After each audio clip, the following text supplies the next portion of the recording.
250 के ऊपर भी देखा गया है इतिहास में, जो कि बहुत रेयर बात है। ये वही व्यक्ति हैं जो 5 साल की उम्र में 12वीं क्लास पास कर ली, 8वीं क्लास में किसी यूनिवर्सिटी में पीएचडी कर रहे हैं, मतलब 8 साल की उम्र में, 9 साल की उम्र में। कभी सुना है आपने ऐसा?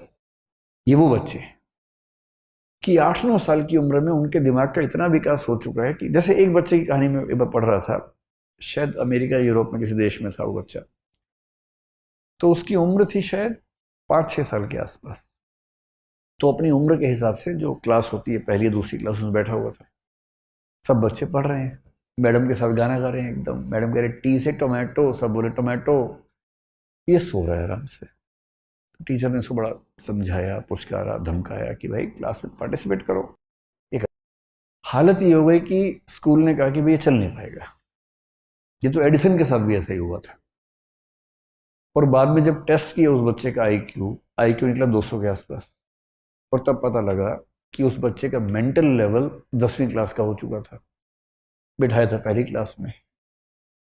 आप बता रहे टी टोमेटो, उसका दिमाग जोमेटो भी सीख चुका है। जैसे उसको 10वीं क्लास में भेजा, मतलब वो 1 साल का क्लास जो है वो 1 महीने में आराम से कर लेता था। 8-10 साल की उम्र में यूनिवर्सिटी में चला गया, 12-15 में प्रोफेसर बन गया। अब है ऐसा आईक्यू तो क्या करे, किसी किसी का होता है। और आईक्यू में दिक्कत यह है कि आईक्यू हमारे चाहने से नहीं बढ़ेगा। आईक्यू में बड़ी मात्रा इस बात की है कि आपको जेनेटिकली, बायोलॉजिकली कितना आईक्यू मिला।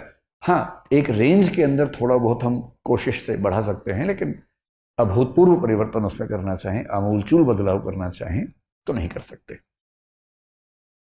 तो अगर आपको मैथमेटिशियन बनना हो, जैसे रामानुजम का नाम आपने सुना होगा, है ना, तो रामानुजम होने की शर्त है कि आपका आईक्यू बहुत ही खतरनाक स्तर पे होना चाहिए।